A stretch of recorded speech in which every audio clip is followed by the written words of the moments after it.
Manx Radio Sport. Good evening and welcome to Friday Sport Preview on Manx Radio. I'm Rob Pritchard and we'll be with you for the next half hour to take a look at the sporting action coming up on Ireland. So coming up on tonight's programme,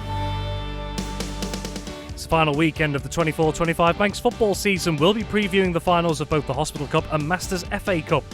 With just over a week to go until the 2025 Isle of Man TT races, we at Manx Radio have been catching up with some of the stars: reigning senior TT champion Davey Todd, outright lap record holder Peter Hickman, Dean Harrison, Manx sidecar TT champions Ryan and Callum Crowe as well. That's all to come this evening.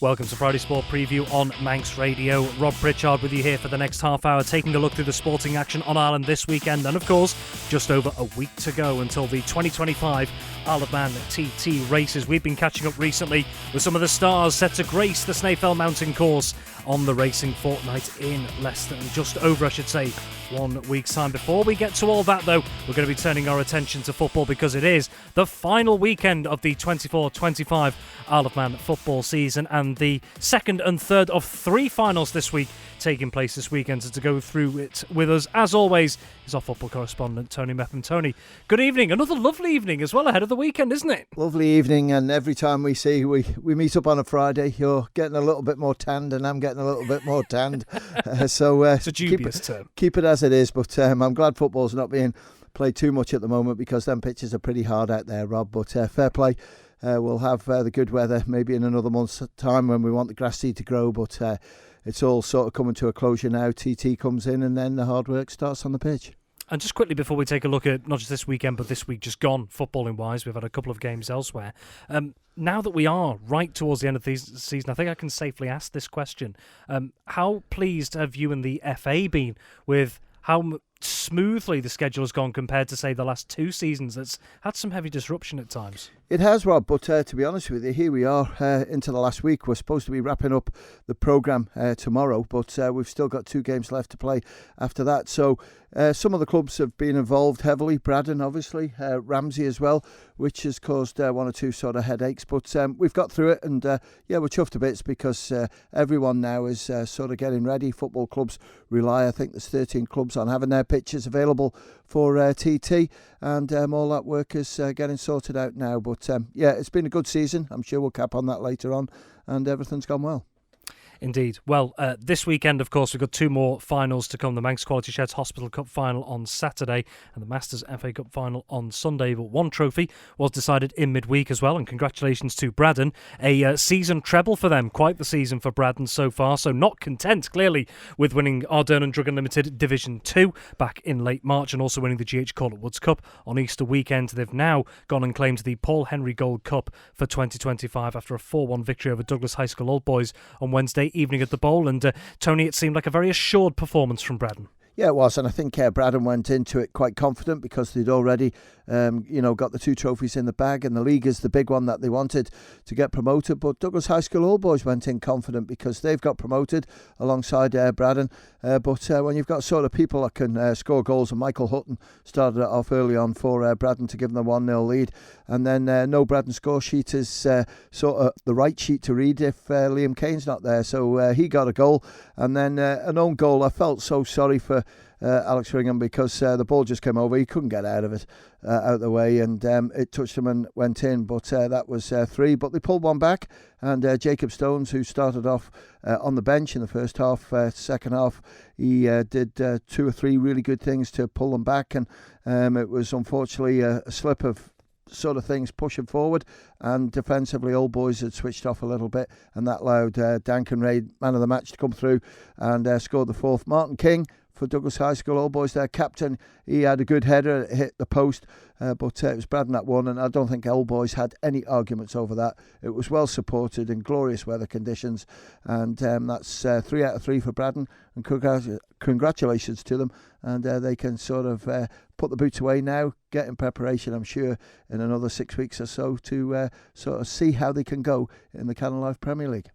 Indeed, and it's not all doom and gloom for Douglas High School All Boys, it must be said. Yes, cup final defeat, but they'll be joining Braddon in the Canada Life Men's Premier League next season. They've secured promotion in second place in Division 2.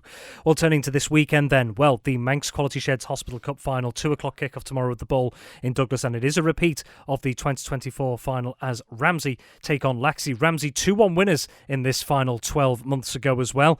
How do you see this one working out, Tony?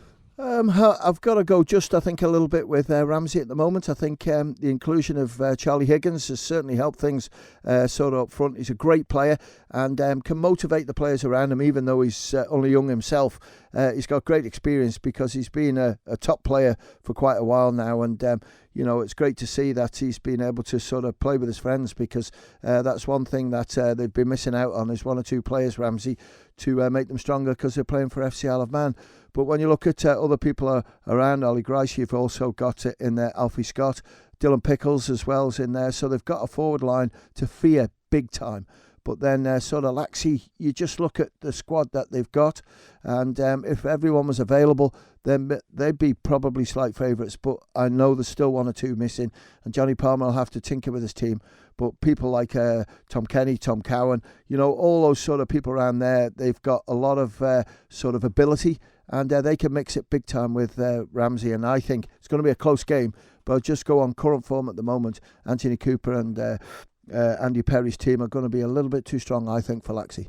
Yeah, just looking at the table there's only 3 points separating them in the league this season, but Ramsey winning on both occasions, both at the Ballaclone, a 3-2 victory, and then a 5-1 at Glen Road. Like you say, Laxey, a lot of squad rotation throughout the season as well, so what would be the best combination for Laxey, do you think, to take on this Ramsey side? Well, if Charlie Robinson and Eric Hill can score the goals for them, Ethan Hawley just plays offside them, then that can cause a few problems. Jack Keelan, I think it is. I was impressed with him when I've seen him play for Laxey. But Johnny's astute. He'll have his team well organised, but it's just sort of dealing with players like Charlie Higgins and others to contain them from getting the goal-scoring chances that they'll be looking to create. And it'll just be on the day as well. It'll be a right old battle, as you've just give the stats there. They're pretty equal, but I just think that with Charlie Higgins coming in, they've just got a little bit more of a cutting edge now, Ramsey have. But it's been proved wrong before, and good game last year, and let's just hope that everyone sort of enjoys the sun, enjoys the weather. Please remember that no alcohol is allowed in the stadium. We just had a bit of a slip up last week. 1 or 2 people brought it in. You can't have that, and obviously you can leave it behind, and we'll give it you back after the game. But please don't bring any alcohol into the stadium. Yes, thank you for that advice there, Tony. So just a message there for supporters. No alcohol allowed in the Bowl Stadium this weekend. Well, that's the Manx Quality Sheds Hospital Cup final. 2 o'clock kickoff on Saturday at the Bowl in Douglas. But we do have another final as well, and that's coming on Sunday, also at the Bowl. And that's going to see the Masters FA Cup final taking place between Onken and Ayr United. Yeah, look at the league tables of the Masters League. It paints a picture, doesn't it? Because both teams finished on the same points, but unfortunately goal differences give it to Onken. I know Colby are absolutely gutted over that one, but they'll be looking to see if they can take the result away from Onken. I know that 1 or 2 sort of players are missing for Onken, and that's a shame. David Priest will be one. He's not available because of injury, and I just wonder if they can sort of replace him, because he's good in that midfield. But players that they got available, Stephen Priestnell's one. When you look at right the way through the squad, they're strong. But Colby have got a strong squad as well, so it's going to be pit the wits. It's no extra time in it. It's straight into penalties if the game hasn't been decided after 70 minutes. So they'll be challenging both teams, and they're both capable of winning it. I don't think there's really a favourite. The league table says that one. But when you look at goal scorings, Kieran McNulty and Steve Priestnell, I just think that might be the edge for Onken. Very well, Tony. Thank you very much indeed. Manx Radio Sport. Well, with this being the final Friday Sport preview before the 2025 Isle of Man TT races, it feels fitting that we dive into the racing world tonight ahead of the racing fortnight getting underway in just over a week's time. Well, recently we've been catching up with some of the top riders as they prepare to take on the Snaefell Mountain Course for what promises to be another incredible spectacle of racing.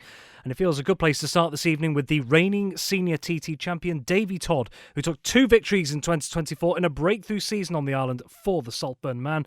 A big change this year is seeing he and fellow TT competitor Peter Hickman racing for and co-owning the new 810 racing team, which will make its mountain course Bow this year.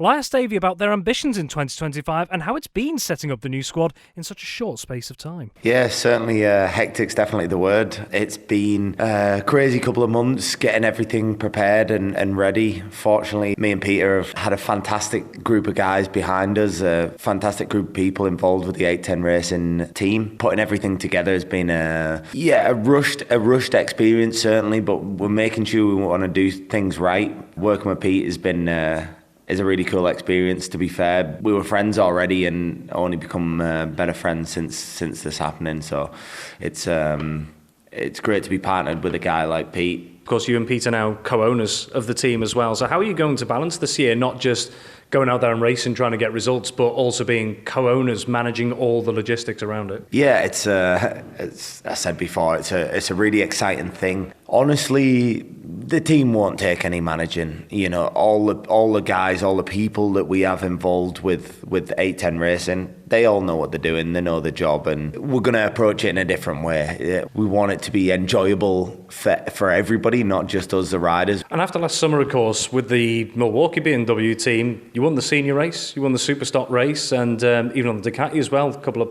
podiums in the 600s as well. So I suppose the question will be, why did the change feel necessary, I guess? There was just a lot of reasons. When things are going good, you always have a lot of offers on the table of different things that you can do, and one of my main priorities that my people stayed the same, and my people have stayed the same on the most part. I wanted to stay on a BMW. After having my first success on a BMW, I certainly wanted to stay with BMW. The brand had been good to me, and I loved the bikes. I loved the machinery. For 810 Racing, what are the ambitions and wants from TT this year?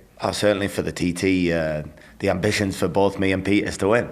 We understand that we both can't win at the same time, but if one of us doesn't win, we were definitely rooting for the other one to win. So the goals are to be 1-2 in all the races, and if we can do that, it'll be a great success. We've both shown that we can do that. I showed that I can win last year, and Pete's shown that he can do that on multiple occasions. So I think we're both in a really good place right now, maybe better than we've ever been. Finally, for you personally as well, you had the senior and super stock wins last year. Of course, the senior, the real coveted one. Every TT wins good, but everyone wants to win the senior. Along with ambitions in those two races, are there any others in particular that would stand out to you if you were able to get a win in them? Honestly, any TT win at all is special. I want to win all of the TT races. I can't say that I'm going into any race thinking that one's more important than the other, but yeah, senior TT is, you can't beat a senior and superbike are the big ones. You want to win the big bike races more than anything. I think for me, not necessarily all riders, but the big bike race are the toughest ones. Super stock next, super sport, super twin, I guess, but you want to win them all. And they're all super important. I'm back with the Pritchard team on the smaller bikes, on the 600cc bike and the lightweight, the super twin bike. We've got some great bikes for those classes as well. And yeah, as I say, I'd be lying if I said I wasn't coming to the TT in 25 to challenge for wins in every class. Manx Radio Sport. Reigning senior TT champion Davey Todd there. Well, elsewhere, one of those once again expected to be competing for honours at the sharp end is Honda Racing UK rider Dean Harrison. The now Ireland resident enjoyed a strong campaign at the Northwest 200 in Northern Ireland last week with 5 podium finishes. Well, Harrison recently told Manx Radio what position he is in now compared to his Honda TT debut 12 months ago. I think we did really well with the issues that we had, let's say, prior to the TT and through the TT. I think we made the best, definitely made the best of everything we had available to us at the time. And I think this year, being a little bit more prepared, it'll just make everyone's life a little bit easier and make the results come a bit easier. Slightly slimmed down team as well. It's yourself and John this time. Nathan's obviously running a Honda satellite team as well, so he does still have some Honda support, but slightly away from that as well. Does that mean more resources can be focused on the likes of yourselves and John for this year? I think we all had the same bike last year, to be honest. It was just last year with the bike being new. and then parts taking when a new bike comes out, obviously it takes a bit of a while for the parts supply network to have them all together, sort of thing. It were mainly that side of things. It's if anything were available, they would have given us it. And just a little bit on Ireland Life as well, since you moved here as well. How are you finding the logistics around it? Because you've effectively got an extra leg to do whenever you go to the UK and beyond. So have you managed to adapt to the way that Ireland Life throws those things at you? Yeah, no, exactly. It's something, obviously, I knew you sort of pre-plan a little bit before you come here, but honestly, I can't thank the Steam Packet company enough. They've been so helpful, and they've helped me this year with travelling to and from the races and things like that. So I think it's fantastic that people are getting involved and helping me and making my life a little bit easier. Really, so I'd say massive thanks to them, really. Back to the TT last year, obviously you were involved in that manic superbike race that happened. You ended up finishing second behind Pete. You had a great dice on that last lap, both of you. But up until that point, the likes of Davey and Michael were a little further out in front. How do you, I suppose, try and reach the same levels that the likes of Davey and Michael were hitting before they hit the problems? How has Honda kind of got to that same level, or is it at that same level? We've definitely worked hard through winter. The bikes have made a step through winter, and like I say, we need to get into the racing side of things. Then you can sort of have a real judge of how far you are away, or if you're there and thereabouts, sort of thing. Outside of the TT in the Northwest, what plans have you got? This year, obviously, Northwest TT. I will be back at the Southern.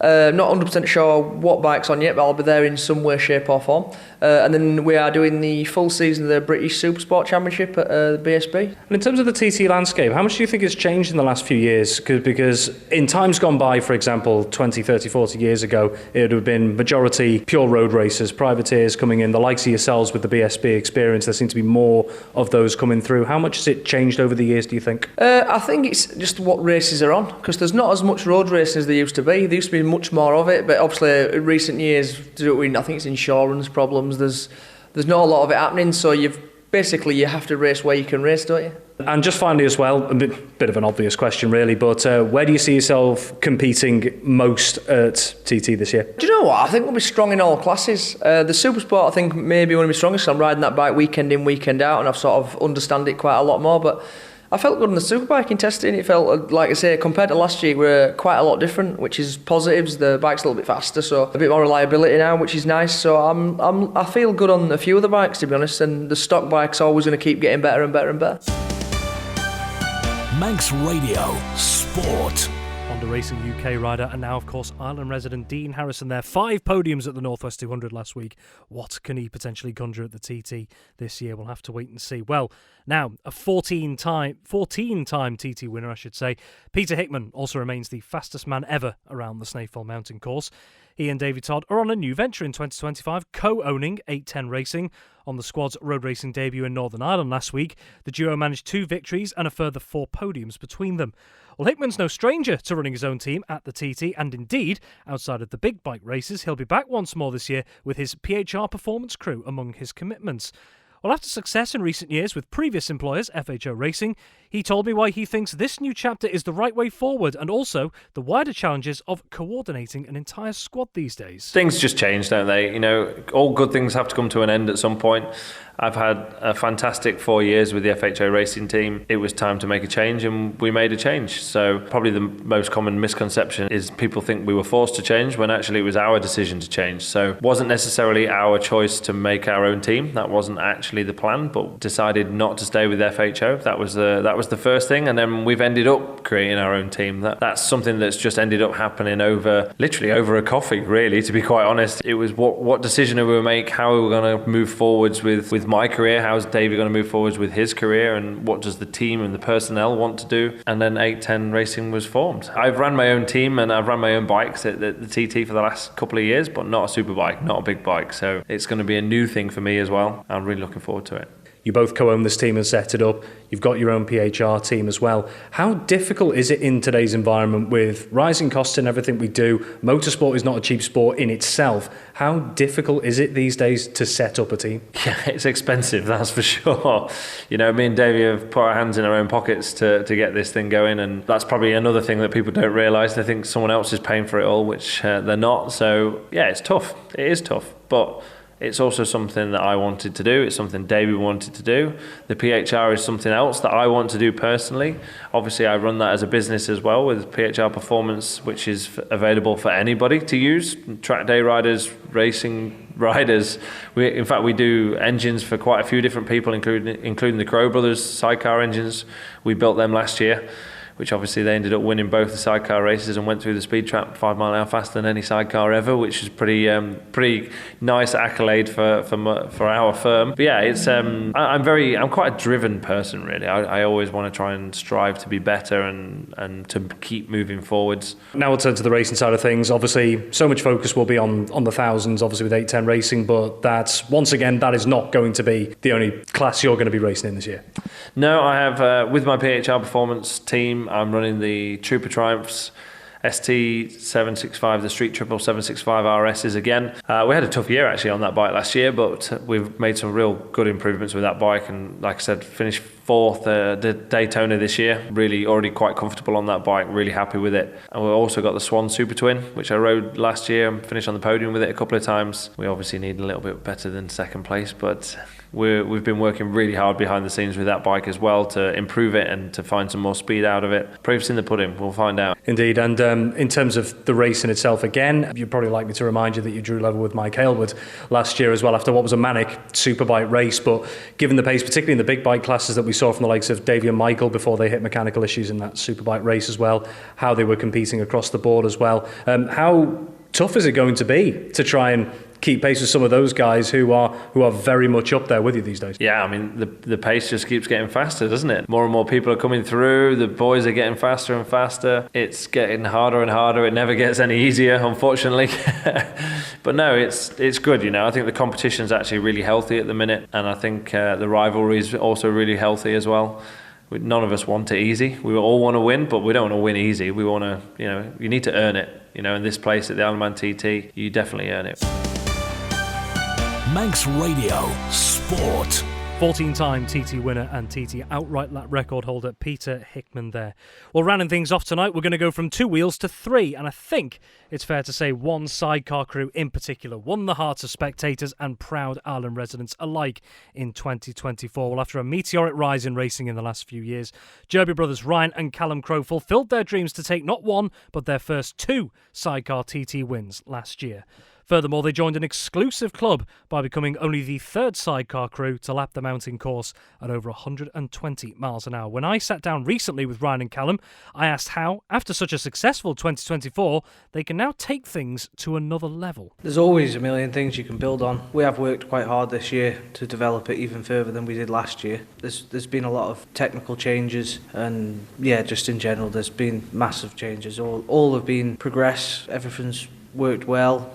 Everything's worked how we want it to work, so fingers crossed everything pulls together and it's even more of a missile than it was last year. Callum, when I spoke to you both this time last year, one thing that you both pointed out was that you felt that you were really ahead of schedule, and that might have contributed to how well you did last year. Everything was falling into place much quicker, so how does that compare this year in terms of just getting everything prepared in general? Yeah, we're ahead of schedule. That's good. All the engines are done. We're pretty much there. And Ryan, one thing you pointed out a while back as well is that you're both targeting British Championship as well. So how are you both juggling the road commitments and British Championship commitments? So our commitments have been the TT first. We haven't done a round of the British yet. We won't do the first round of the British. It doesn't really come into play with us, sort of thing. But as soon as TT's out of the way, we'll be full send into the British Championship then. And I suppose a bit off the first question, Callum, you both joined the 120 mile an hour club last year as well. It's a coveted place to be. So, but how do you go further? Because no doubt those in behind you are going to want to catch you. Yeah, it all depends. I mean, there's been a few setbacks as well with engine-wise. They've banned the 7-speed gearboxes. Whether that affects any speeds, I'm not too sure. Yeah, I can see the other teams coming strongly this year, which might push the speeds up, but if we need to be chasing the 120, then we'll be, but if we don't, we're not going to try and break lap records. That's not what we come here for. We just come to race a bike and get on that top step. Right, on the changes, obviously Callum's just mentioned the gearbox side of things as well. There's been a couple of changes in terms of how the order's going to be worked out. I mean, you'll still be just going out to do what you do, but are these changes, what do you make of the changes that they've made to the sidecar class generally this year? It doesn't really faze me, to be fair. It's one of them. People, they say they're going to play tactics and this, that and the other, but in my eyes you haven't got the time to be playing with tactics. You need to go out there and ride as hard as you can and learn as much as you can with the week you've got, because like you say, if you go out playing tactics and you're riding slower than you can do, and then it rains for the rest of the week, you haven't got the practice you need to, have you? So I can let you all know now that we won't be playing any tactics. It'll be straight out of the bat and as fast as we can go, as safe as we can go too, though. And Callum, looking at the rest of the orders, a few more newcomers coming in, both drivers and passengers as well. How encouraging is it that we're still getting that stream of newcomers into sidecar racing at the TT? Yeah, it's absolutely fantastic, and I'm sure these boys will perform well. They're all high quality riders and passengers, and I'm sure there's a few more world champions that would like to come here, which I think we might see next year as well. So the grid's only getting stronger, so it's great for our sport and great for the Armagh TT. So fingers crossed it keeps growing. And Ryan, just on a more general note about sidecar racing, not just the roads but also the circuits as well, we see every so often people wondering about what the future is for sidecar racing. We've seen certain championships or certain meetings maybe getting lower numbers at times, people wondering why that's happening. How important is it that the likes of the TT do well just to showcase sidecar racing continually, to keep the interest in there? It's massive. I think if the TT didn't run sidecars, there wouldn't be any F2 sidecars there, like racing anymore, if you know what I mean. There might be the odd club meeting and stuff, but I know for a fact if the TT said, oh, that's it now, no more F2 sidecars at the TT, mine would be for sale and it'd be gone and I wouldn't have one again. I like the long bikes, I like racing them, but it's one of them. If somebody said to me you can either race the TT for 2 weeks of the year or do the British Championship on a long bike all year, I'd sell all my long bikes and I'd go TT. Defending sidecar TT champions Jerby brothers Ryan and Callum Crowe. We wish them and indeed all these sidecar crews the best of luck at this year's races. Well, just to wrap things up, going to bring Tony Mepham back in very quickly. I know we were talking football before, but of course you play a little bit of a role in the TT experience for some visitors, don't you? Yeah, we certainly do, because we've got camping up at our football pitch, just like another 12 clubs as well. And Rob, we put a service on. We make sure that the people that come over have a great time, make it as comfortable as we can with them camping. But it's so important for our sport to have the sort of camping, because the bills now are colossal. And with 13 clubs involved, it's always nice to have a little part in the TT. Excellent. Well, Tony, thank you very much. We'll be catching up with you in the not too distant future, I'm sure. Thank you very much for joining us this evening. This is the last show before the Isle of Man TT. We'll be back in a few weeks' time. Have yourself a wonderful Friday evening and a wonderful weekend as well. But from us, until next time, it is bye for now. Manx Radio Sport.